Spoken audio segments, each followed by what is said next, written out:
We are now live. What's up, Jasmin? What's up? How you feeling? Very pregnant. um, this is People's Party Live. This is our third People's Party Live that we've done. We had the RZA, we had ASAP Ferg, and now we have Vic Mensa. And we getting used to this new world, this new environment. We're gonna bring you some other People's Party stuff that's not gonna be on the IG Live later. But right now, we're just on the IG Live. So welcome everybody to the UPROXX People's Party Vic Mensa Hey, episode. everybody. Jasmin, speak up again. I said, hey, everybody. Now, if you can hear Jasmin clearly, I want y'all to give us the thumbs up. If you can hear me and Jasmin clearly, everybody in the comments. Thumbs up, thumbs up. Okay. And we're going to wait for Vic Mensa to get in the room. What's up, though? Yo, peace. Peace, Vic. How you feeling? Man, what's the word? I'm all well. How you doing, man? Good. I'm here with Jasmin Leigh. Say hi, Jasmin. What's Jasmine, up? what up? Oh, man, this is real digital right now. Okay. Yeah, No doubt. You look like you in club quarantine. Yo, I've been in Club Vic all quarantine. You got a block? Oh, real talk. I'm in the studio right now, though. I just raced over here so I can have these lights and shit. No doubt. It looks good. It looks good, brother. So you still You know got what I'm to saying? go out during the lockdown. Well, let me give you an official introduction. And this is our introduction too, because we never really chopped it up and had a conversation before. Man. But ladies and gentlemen, this is a phenomenal MC. This man does incredible things with words. He's a great musician. He's an activist. He's the founder of Save Money, Save Life Foundation. He's a man that absolutely refuses to not speak his mind. And I gotta say again, he's a fucking incredible MC. The I internet appreciate himself, that, man. Chicago's own Vic Mensa in the house. Let's go. Yo, thank you so much, man. I ain't gonna lie to you. Uh-huh. This is like a surreal type of moment to me because words that you have put on a microphone into the ether for eternity crafted me. You know what I mean? Crafted me as a human being. And before whatever y'all was planning, can I ask a question? Maybe Yes. two. Yes. All right, so that Thieves in the Night, you know what I'm saying? I asked my man Lewis, I agreed, know what he mean, because we live the truest life. That verse, Uh-huh. I mean, I know you've heard this a lot of times because that's like a crowning moment, but I need a little bit of breakdown Mm-hmm. on that verse, man. Oh, Give me a verse to absolutely. keep the fame. I explain. Nobody. How do we start? Because for anybody that don't know that, the bluest eye. You know what I Uh-huh. mean? When you went into that, and you said the question was rhetorical, the answer was horrible. Our morals are out of place and got our lives full of sorrow. Well, tomorrow coming later than usual, waiting on Yeah. someone to pity us. Well, we found the beauty in the hideous. Yeah. They say money is the root of all evil, but I can't. You know what I mean? Pesos carry shells, dollar bills. Or is it the mind state that still creating crime rates to fill the new prisons they build? Nigga. Doubt. No Okay, doubt. so where were you? All You know right. what I mean? Where No were doubt. you when you wrote that? Just the state of mind. No doubt. I love it. I love these questions. Well, shout out to my man 88 Keys because we broke this down on the show as far as the production because he made the beat. Me and Yassine took a cab out to Long Island. 88 Keys was like 18 years old at the time, and we went to Shout out to 88 Keys, yeah, man. word is bond. And I was working at the bookstore and I was reading a lot, but I read the Bluest Eye by Toni Morrison when I was like 15 years old. So if Word. you look at the last paragraph in the Bluest Eye, the hook to Thieves in the Night is an interpolation of that last paragraph. Not strong, only aggressive. We're not free, we only like. We're not compassionate, we only polite. She was talking about complicit, polite society. So I just flipped that. I had just finished reading that book, rereading it again, and I was talking about what that book was about. And shout out to my man Lewis because his name just rhymed at that time. I didn't really ask that question. You know what I'm saying? Yo, that's so crazy, man. That was pulled out of the bluest eye. You know what? You inspired me once again. I need to finish that book because her style was so off kilter when Yeah. I first even attempted it. Yeah, when I first even approached it, her style was so like unorthodox. You know Yeah. what I'm saying?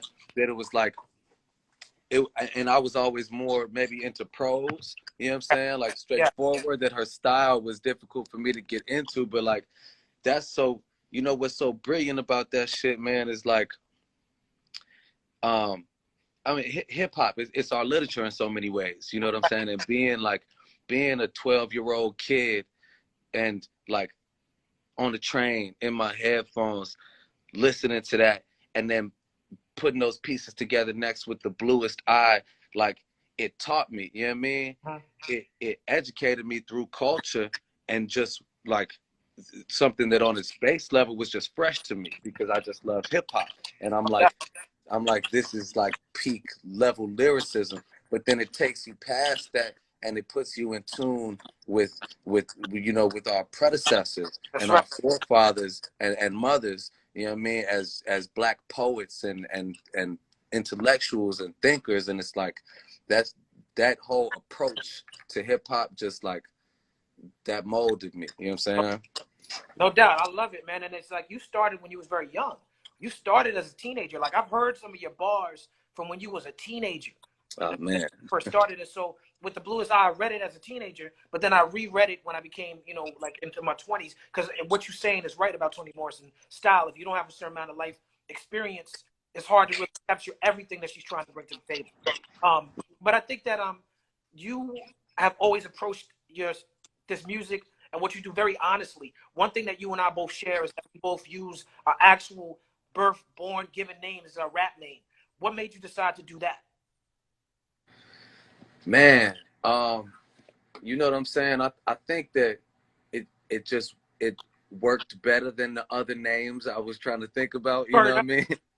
I was like, I remember one time I wrote down like Victor Vega, Rolling Cushion, Swisher Paper, and that's too long. Reservoir Dogs. You know what I mean? I was thinking about the Victor Moan, Right. you know what I mean, off of Rush Hour for me.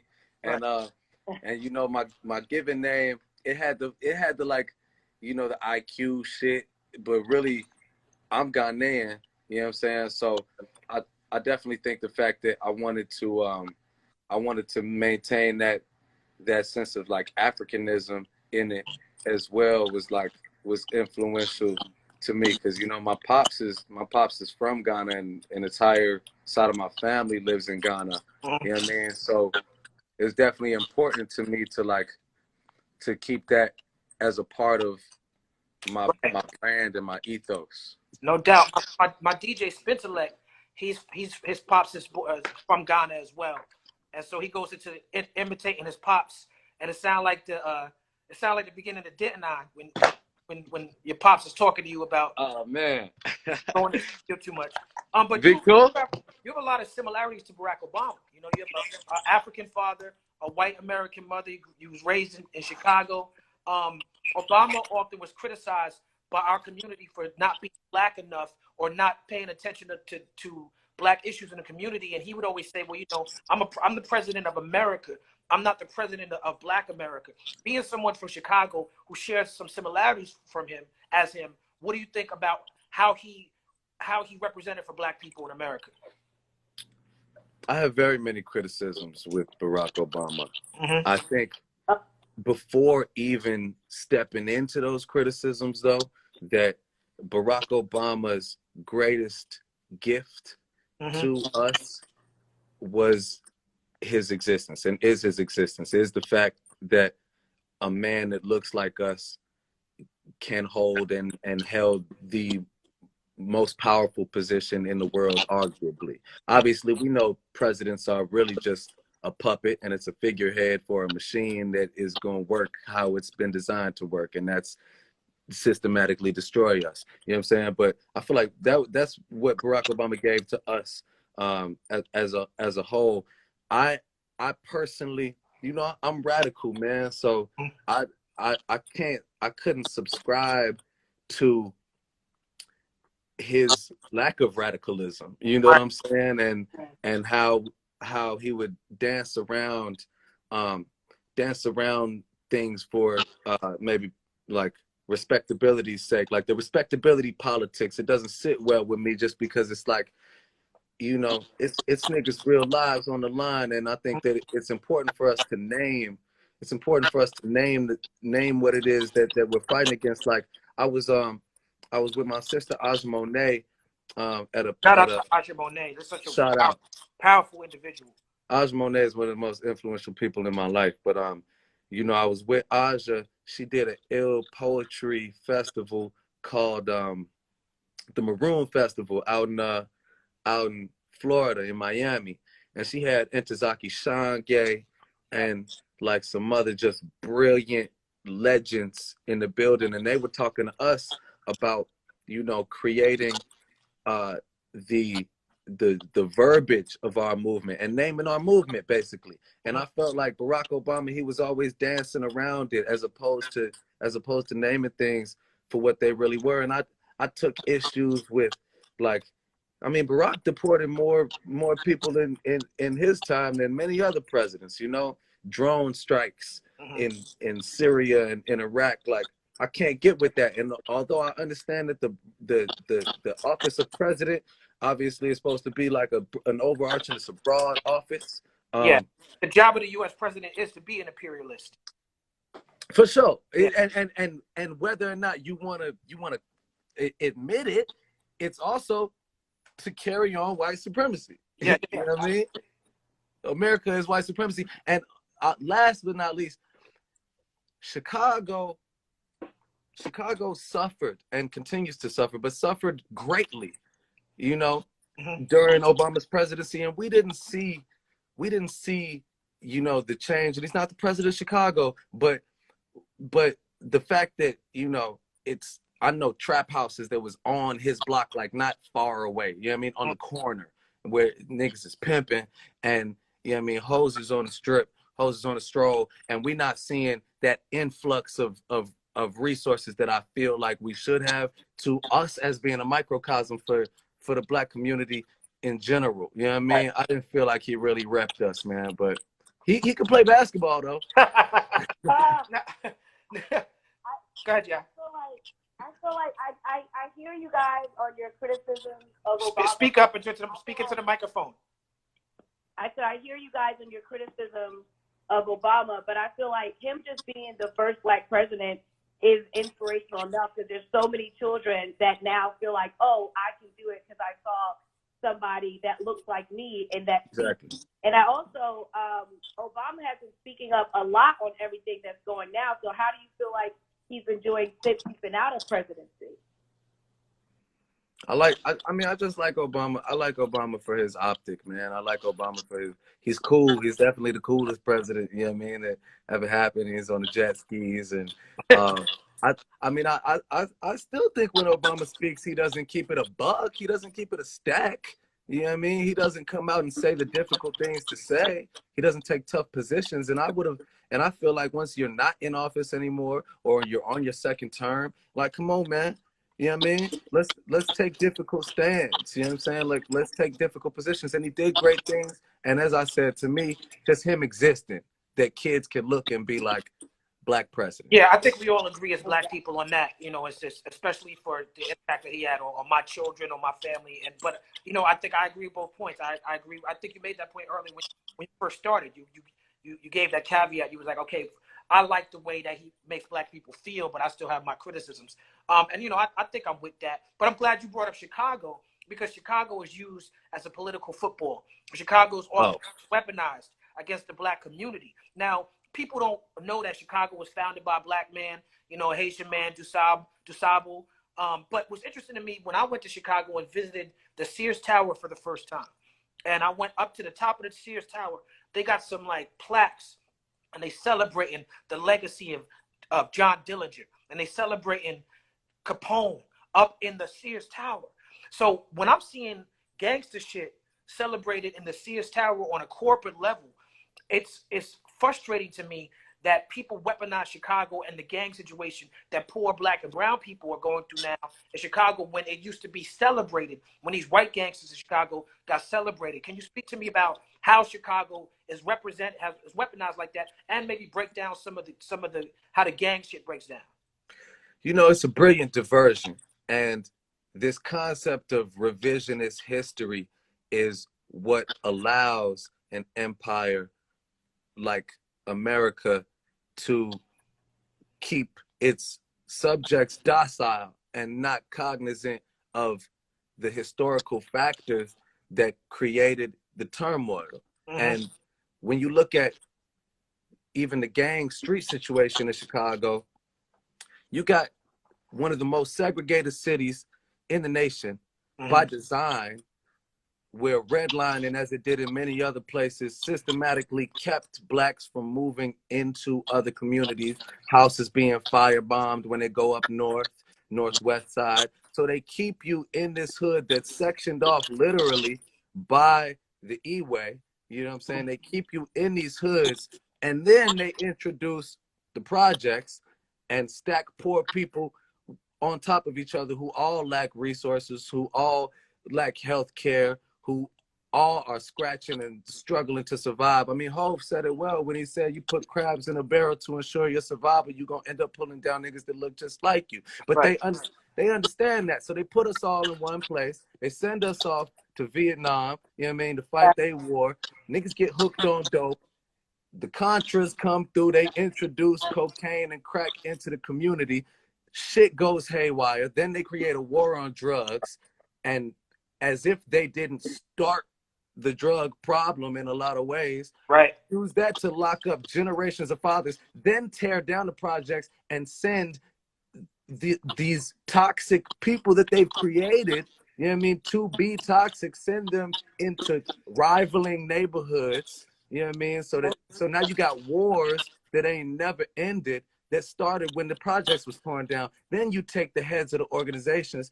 Shout out to Chief Malik. You take Jeff Ford, you take Larry Hoover, you take all those who are the equivalent of your John Dillingers and your Al Capones that they put on the wall, and you send them to the Fed for 2-3 life sentences.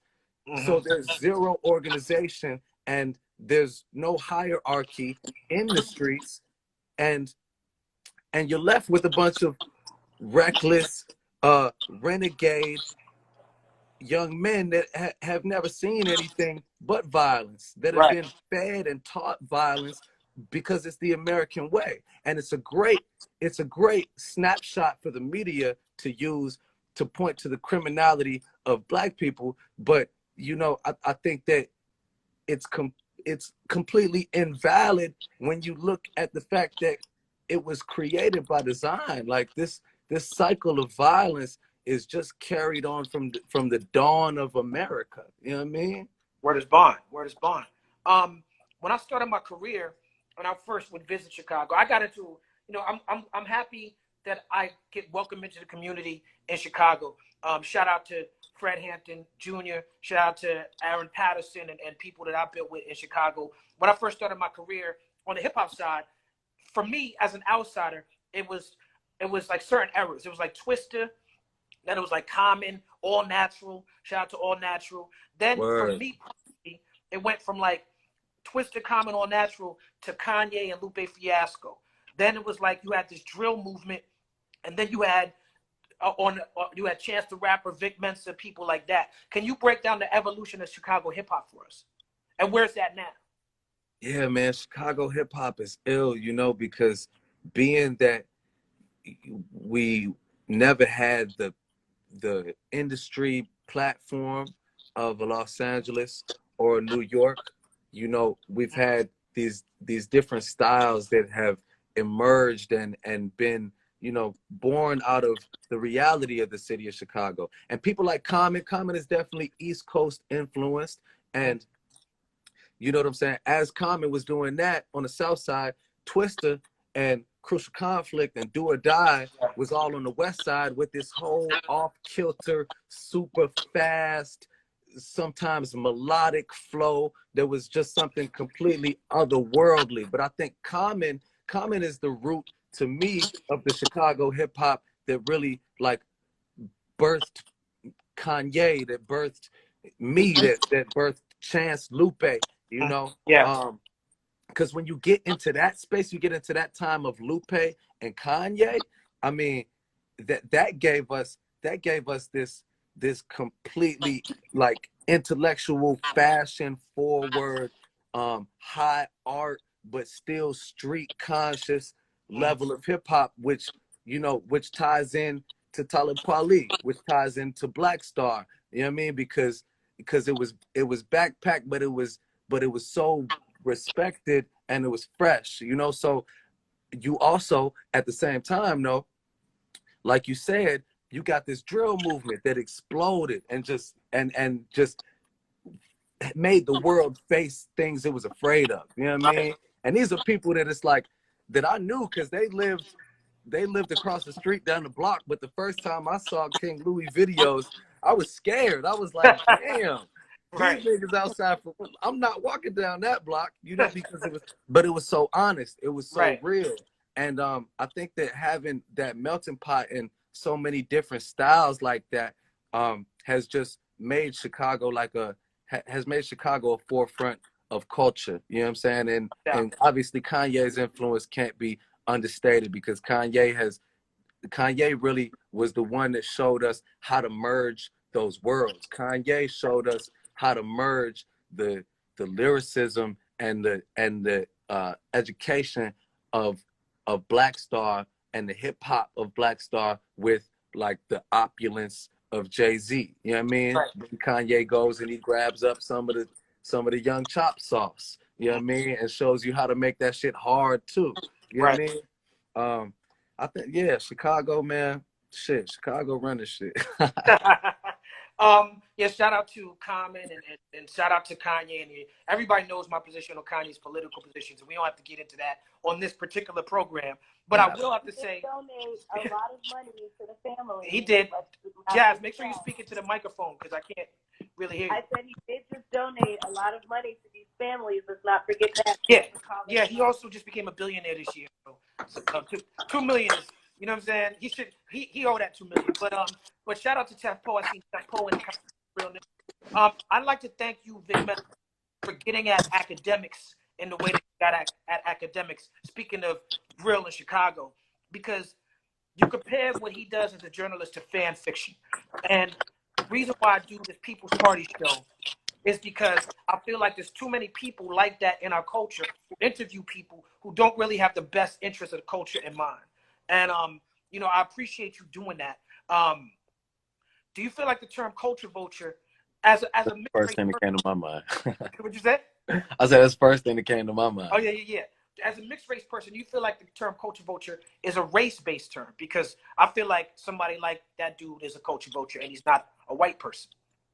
No, I don't think it's a race-based term in particular. I think that it's probably true that much of the vulturing done to our culture has been done from outside, you know what I'm saying, of the Black community. But a lot of it has been done from the inside. It's the same. I see culture vultures, Black culture vultures, as being the same as neo-colonialists. You know what I'm saying? So I'm Ghanaian, and Kwame Nkrumah, he was the African, one of the leaders, you know what I mean? And he was taken out by the CIA, you know what I mean? Just like Malcolm, just like Martin. And Kwame Nkrumah talked a lot about neo-colonialism, where it's like you had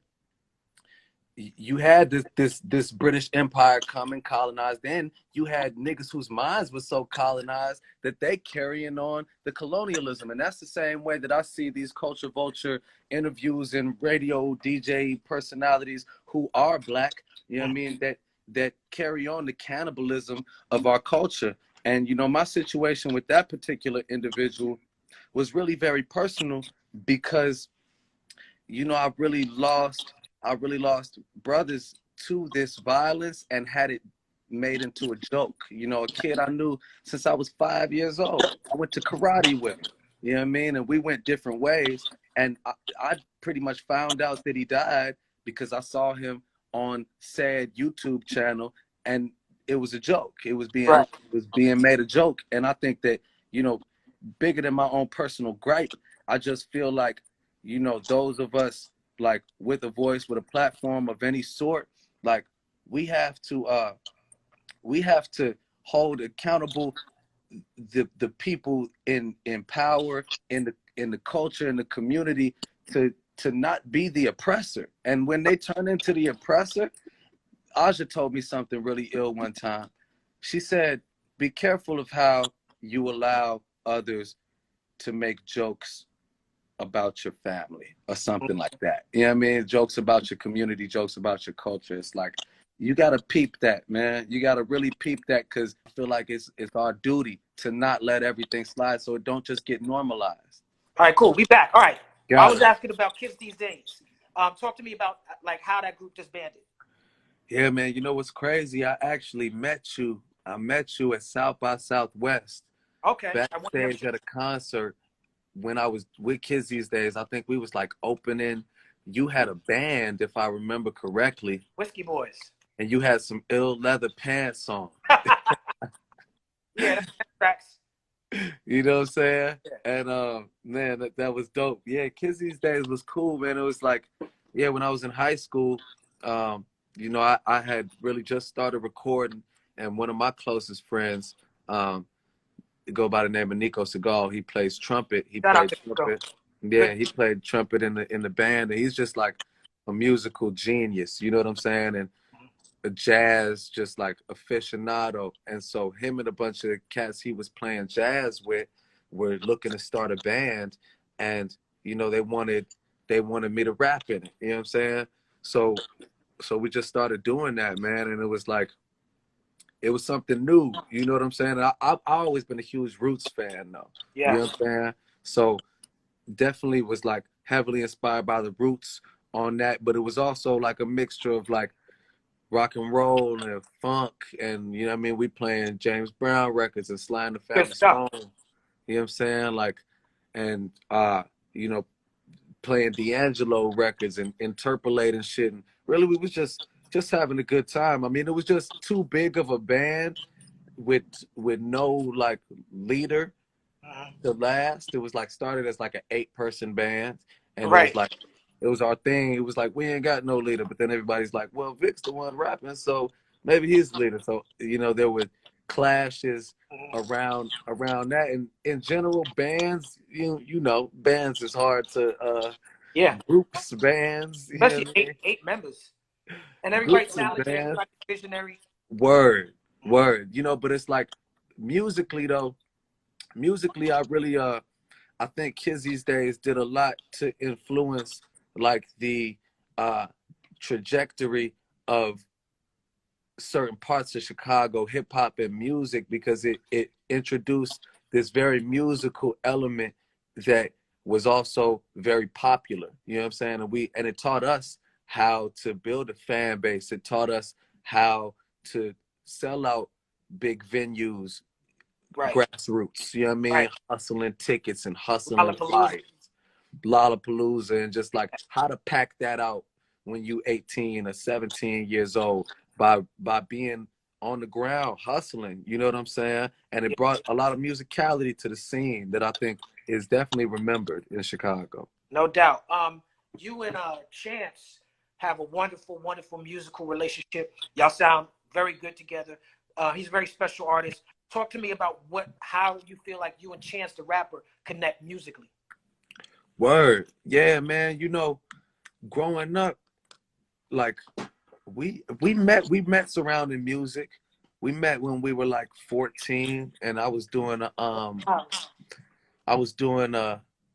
open mic at Chan's school. He went to Jones, I went to Whitney Young. I was doing an open mic at Chano's school. I remember I had the mic. It was the first time I had rapped into a microphone, and I'm like shaking it the whole time, and I don't know how to use a microphone, you know. And that's where I met bro, and you know, we were really kind of tapped in because some of his best friends were like, you know, close with some of my guys, and we all really clicked up, you know what I'm saying, and made this gang, you know what I mean, save money, and it kind of, it was always a musical relationship between me and Chance, but obviously it just became like just a life relationship, you know what I mean, through families, and you go through so many things with a person. I remember being like 16, sleeping halfway out of a car on a hot summer day with this nigga because we couldn't get back to the south side after the party, you know what I mean? And like waking up in the fucking, with the sun beaming through the windows of the car. And I think that our musical relationship is always just that, like, we'll always be trying to rap better than each other. That's all. You know? Like anytime, anytime we was on a song, you know, or in a studio playing music back and forth, whatever it was, we'll always just be trying to rap better than each other, but also like um, bringing each other up. You know what I mean? I remember like Yes. there was a point in time when we was really in the freestyle fellowship, you Oh know? yeah. You made me think about that when you talked about how the city of Chicago is structured. It made me think about inner city griots or boundaries, inner city boundaries. How the cities have boundaries. That's what Freestyle Fellowship was building on. So cold, man. Like we was really in the freestyle fellowship with that melodic, like Right. fast type of flow. And I remember there Right. was one Kids These Days song, you know, when when I felt like I really hit the freestyle fellowship flow that we had been trying to get. And I remember I brought him into the studio and he was like, yo, you really did it. Like, nigga, you really hit the freestyle fellowship, you know? So it was Right. just like, we'd be into, but he was always the hugest Kanye fan though. You know what I'm saying? So then I started working with Kanye. He's like, yo, plug me with Ye, you know what I mean? Because he was always the biggest Kanye fan. I was always a really big Common fan. Mm-hmm. You know what I'm saying? And obviously Ye too, but Common was always my favorite MC. And I think that both Chano and I, it's like we definitely we strove to like to be literate and to be ill and like lyrical and fucking educated and like sophisticated and ghetto Right. all within the music, but it was always like trying to be ill. You know what I mean? Like peeping niggas like you and being like, okay, so those are the real ill niggas. You know what I'm saying? How do we write raps and songs and concepts that can rival that shit? You know what I'm saying? No doubt. I appreciate it. You and Chance are also connected on the activism wave. Can you talk to me about Save Money, Save Life? Why did you give it that name, and why is it important for Black people, Indigenous, and people of color to make the American system of capitalism really work for them? Yeah, man. So, you know, like I was saying a moment ago, in high school we started a clique called Save Money, and the ethos of it was always kind of like the antithesis of your traditional fuck bitches get money. You know what I'm saying? Right. Although that was definitely a primary concern. You know what I mean? It was just like we were trying to do something different. And we were also heavy shoplifters, boosters, you know what I'm saying? But just as you know, as a man, and I say like a conscious man, because I feel like a lot of times that idea conscious, you know what I'm saying? Yeah. It's been thrown around condescendingly, but in my eyes, you know, especially right now, everybody's seeing like if you're not conscious, then you're asleep, you know, and right Yeah. now being asleep could cost you your life. That's You know what I right. mean? And so as a conscious man and first a conscious kid, you know what I'm saying, in a city that is so like divided and so colored by oppression and poverty, while at the same time, you know, has so much affluence and so much wealth, in the first Black president, down the street from the projects, all at once. It's always been of importance to me that I shine a light on those that have been forgotten by society. You know what I'm saying? I think that learning from like Malcolm and learning from Huey and the Black Panther Party, who I started studying when I was about 16. Aja Monet gave me a lot of those books. That just put the seed in my mind that Black Panther Breakfast Program. You know what I mean? Like, Yeah. well, what we got to be doing is we got to be doing for ours. We got to be protecting, and we have to be supporting our community and our people. If we have the platform and the resources to do so, you know what I'm saying? Right. So as soon as a nigga was able to get the platform and the resources to do so, it made sense to me to use that to put it into the hood. No doubt. And you've been doing that, you know, on your autobiography album. You had 16 Shots, such a powerful song, dedication to Laquan McDonald. But as you see, when that came out, like 2016 or something. Yeah, like 16. So that's 4 years ago. 4 years have passed since you put out the incredible record, 16 Shots. Now we have Breonna Taylor. Now we have Ahmaud Arbery. Now we have George Floyd. We're still fighting for the same justice. Word. 20. Talk to me about why people in the streets take up the rallying cry of fuck 12. Right. Man, I mean, you've been fucked by 12 for a long time, you know. At some point in time, you realize that 12 must only understand one language, and that seems to be the language of fucking. You know what I'm saying? When you get tired of being fucked for so long, you like, matter of fact, I'm gonna be the one fucking 12.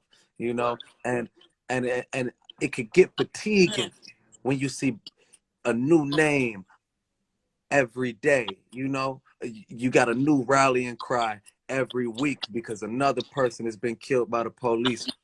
But I try to give it some perspective sometimes and think that, I mean, man, Emmett Till is Laquan McDonald. Emmett Till is Breonna Taylor. And, you know, those brothers and sisters that rolled down on the capitalist, white supremacist, imperialist society with its foot on their neck in the name of that man, they were able to change the world so that we do have a different existence than them. And it still ain't perfect and it still ain't right and we still can't condone it. You know what I'm saying? But the fact that they rode for that man made our lives different and gave us an opportunity to take things further. So I try to not get overwhelmed and get like, you know, discouraged by the fact that, yeah, that song was 2016 and every lyric applies to everything happening right now, you know. But Marvin Gaye's "What's Going On" happened in like 74 or something like that. Barry Gordy didn't even want to put that out either, and that's still one of the best conscious records of all time. That's just one of the best records of all time. That's right. You just gave a very powerful speech about looting and rioting in Chicago and how that pales in comparison to the looting of big businesses. The corporate looting of the Black community, the police looting of Black bodies. Talk to me about why you feel it's so important to defund the police. And some people don't even understand what that term means. So can you give them a little bit of understanding of what it means to truly defund the police? Yeah, and I'll double back and just and give the idea of the real looting, you know, real quick for anybody that didn't hear it. You know, I was asked to march against looting.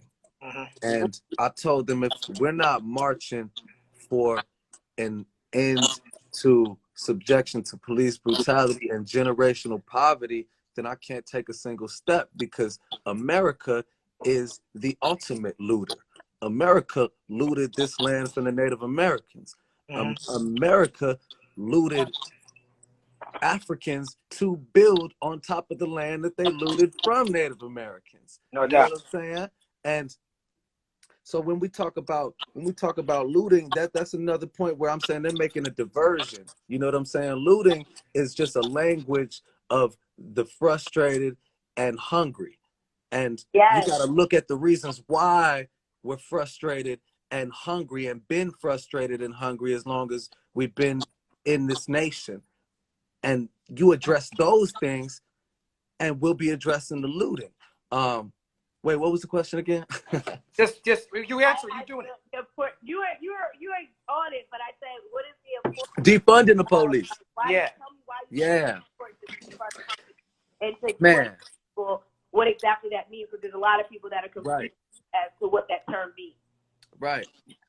I think if you watch the videos online, or you go to these protests outside, you go to Sean King's page, you'll see that police, by and large, have one function in our society, and it is primarily brutality. They don't seem to be equipped for much past brutality. So when we talk about defunding the police, what we're saying is fund alternative solutions to the issues that we face. In Chicago, the police are 40% of our city's budget. Right. 40% of our city's budget. So you can only imagine what percent of our city's budget education is. You can only imagine what percent of our city's budget housing is. You know what I'm saying? You can only imagine the resources that are not being put into employment opportunities for the youth who are being weaponized as this symbol of Black criminality. So what we're saying is take money out of that $3 billion that's going to the police, out of that 40%, and why don't we put 10% of that into our education, put 10% of that into affordable housing, you know what I mean, into the community, point blank, just investment into the community, because statistically, more policing doesn't equal less crime. That's but right. You know what is the opposite of crime is education and employment. That's right. That's the opposite of crime. That's right. If for everybody's watching, Movement for Black Lives is an organization that I fully support. They're one of the organizations out of many who are uplifting this term defund the police, and it's moved more from the fringe, from the radical, now more mainstream, moderate people are accepting it. So yes, defund the police. Visit m4bl.org. Vic Mensa, you started a band called 93 Punks, right? Right. You have a huge rock influence, so I just want to give you your props on that. You work with you shout out to Dead Kennedys, shout out to Jello Biafra. Cold. You worked on the song Home Record with Weezer, and that song I relate to personally because everything you said on that song on Home Record and then on Gorgeous, I've been through the same things. I've been through the same, my brother, same man, situations. that's so crazy, man. So it made me feel like I wasn't crazy. You know what I'm saying? Like when I heard the records. So talk to me about why you. Wait, I lost you for 1 second. I said, talk to me about why you decided to get so personal on that level in those records. Oh man, word up. You know what I'm saying? And that's one of my favorite joints, and that means a lot to me that you fuck with that song, man. Cause you know what I'm saying? Like, I gotta use the music as my way to understand myself, to grow, to learn, to step outside of my experience and be able to contextualize it, you know? And in that record, you know, I'm talking about a crazy situation that jumped off the page to me as being a song. You know, when the situation was ending and, you know, I'm laying there with my ex and she done tore up the whole crib, and like the police have came and left and she ran away and came back, and I'm just laying there. I missed my flight. I was supposed to go to New York to do like some type of MTV thing. And I'm just laying there, and she could already tell I'm trying to write a song about it. She like, oh, you finna go write a song about this, ain't you? Right. And I was like, yeah, I have to, you know. But you know, it was also like I had to peep that. I had to realize I had to give perspective in there to show the ways that my own behavior had influenced this situation in my life, you know. And I think it's a moment to recognize that like a lot of the dreams that were sold to us as young Black men and as like hip hop fans and men desiring power, a lot of those things that were sold to us, you know, having mad bitches, you know what I mean, having, you know, just having women as some type of object, sexual object. You know, these things were presented to us as being almost like the American dream, you know, and that shit comes up from traditional avenues of masculinity being removed from the Black man. So we done created this culture where, you know, where we propagate abusive behavior, you know what I'm saying, because it's been sold to us as being our birthright or being our way into power. You know what I'm saying?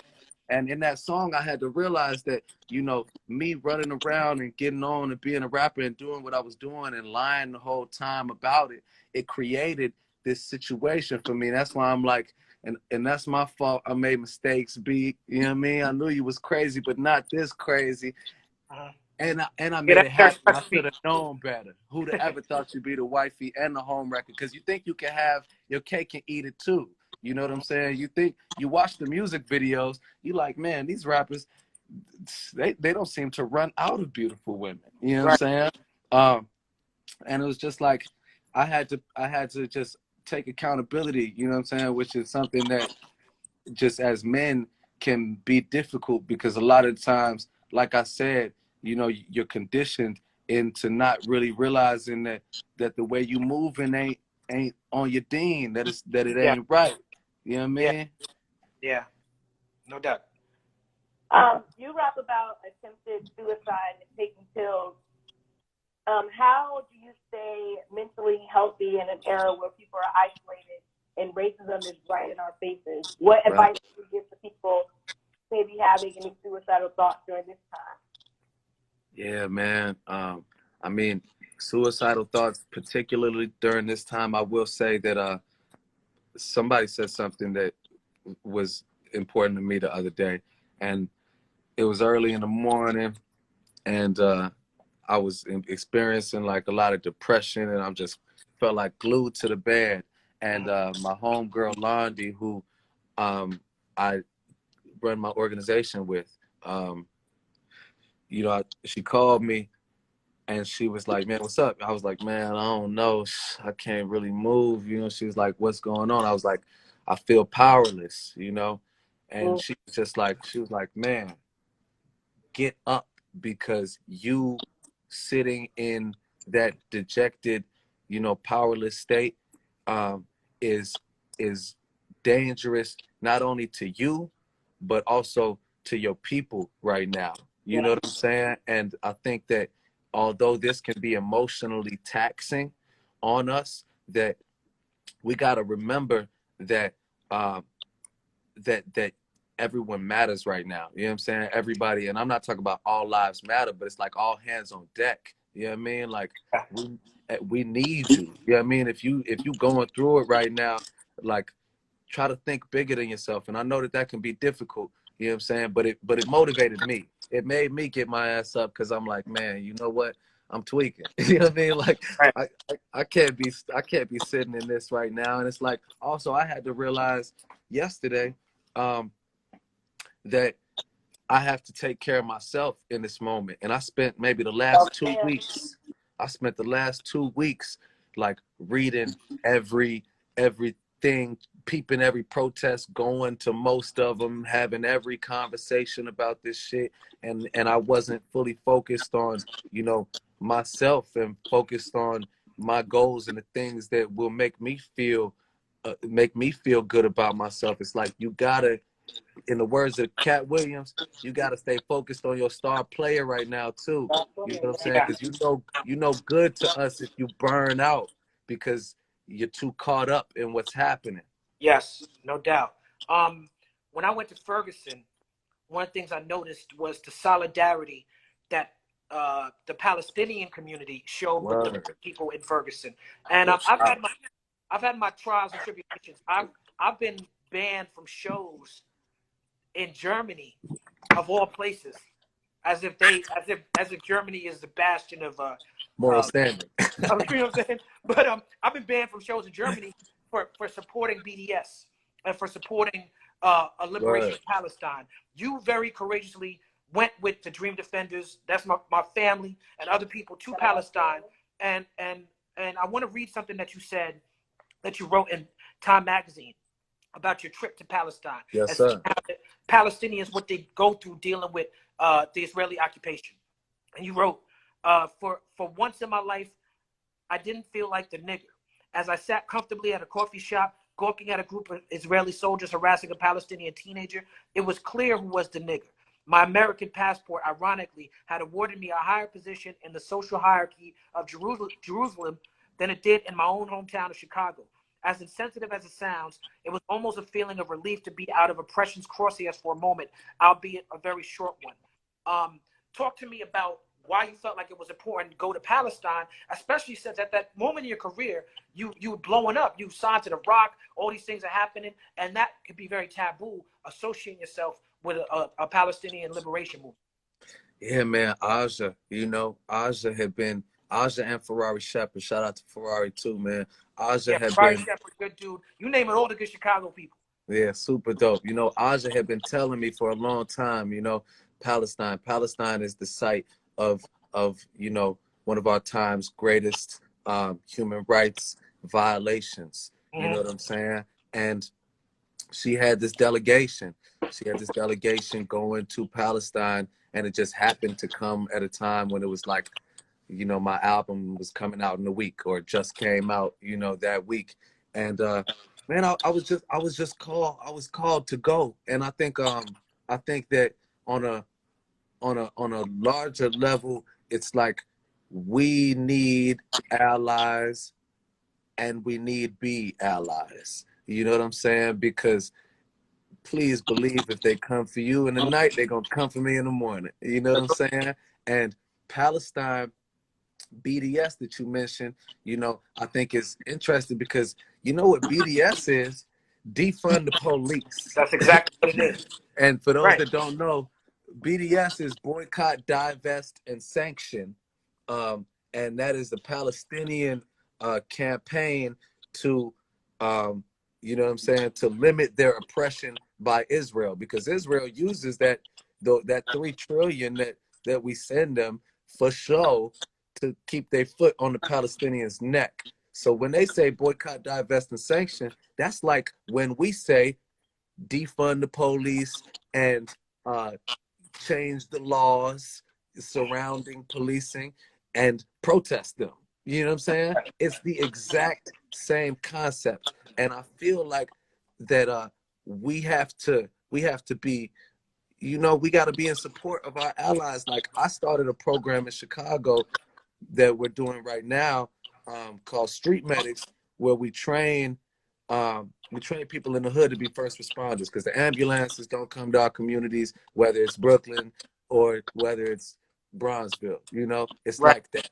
And so we train people how to deal with that, how to address a gunshot wound. Right now in the protest, we're teaching niggas how to deal with pepper spray. I learned that from a cat in Palestine who That's had right. an organization in Gaza doing the same thing. And I was like, damn, so I learned from them. You know what I mean? So I knew going there that my support of them was important, but also that they could support and they could help me and by proxy my people. That's right. That's right. Jasmin, you had a question? I was going to ask you about the Shades of Blue song that captures the spirit of Vic Mensa. You talk about having no money to give to the movement, but you have money for the strip club. You also talk about Flint. Tell us about the creation of that song and what is it meant to cop out to those contradictions and hypocrisies that we all have. Yeah, man, that's funny because that lyric. So, and I was saying, like I said in the lyric, I said something about I can't even spare a dollar, but I'm in the strip club spending dollars on that movement. I guess we all got room for improvement. So that was a lyric that I put together with Malik Youssef. Peace to Malik Youssef, one of the illest lyricists. You know what I mean? One of the illest lyricists, and you know, just contradiction. I feel like we all as human beings, you know, are walking contradictions, and that to be able to recognize that, be able to recognize the moments at which, you know what I'm saying, we might have fallen short of what we say we all about, you know what I'm saying, and not be deterred by that. Just be real about that, be honest about that, because, you know, in the greater context of that song, which was called Shades of Blue, that was when me and Malik went down to Flint, Michigan, and, you know, we went there and we're giving out water and, you know, did like some performance shit and just like linking with the community and really just trying to be there, standing for the people. And then we were reflecting on it later on, and we like, damn, think if every dollar that I gave to the strip club, you know what I'm saying, I had donated to a charity, you know what I'm saying? That I probably would have been able to do some damage with that. Right. But you know, I don't go to the strip club as much anymore. I start to think about it harder. Right. Well, But that's strippers wrong. need love too, though. Absolutely. Sex Donate to the workers, strippers. everybody, all Black lives matter, even the strippers. Word. You know what I'm saying? Especially the strippers. Especially the strippers. No doubt. Well, look, I'm glad we got to talk about Shades of Blue. I wish we had more time. Instagram is going to cut us off after a minute, but we've done about an hour or so. But Vic, you have to do this again with us. Oh man, anytime, bro. No doubt. Hey, Kweli, I got something that I'm putting together with one of my partners too, man. His name's Richie Reseda, and we recently were able to I helped one of my brothers come home from the penitentiary out here. He was sentenced to 25 years when he was 14, and we want to do a podcast or like an Instagram live similar to this, where we have people take calls from some of their loved ones who are behind bars. You know what I'm saying? Okay. And I'm Look, sure you got somebody in there, and I would love to get you on there. Absolutely, Vic. Whatever you need from me, brother. Whatever you need, I'm gonna make sure I get your information from my people. And we need to connect, outside of all this as well, because what you've done lyrically, what you've done musically, how honest you are, how passionate you are, and how much you put your life and your body on the line for the people is very inspirational. Very inspirational. Man, that means the fucking world to me coming from you, man, because you know what I'm saying, you really showed me the way in this shit, you know what I'm saying? And No my shit don't exist the same way without Kweli, without Black Star, you know what I'm saying? Well, you keep me going, brother. It's love. Everybody, My give brother. us the internet, Chicago's own. Yes, sir. One love.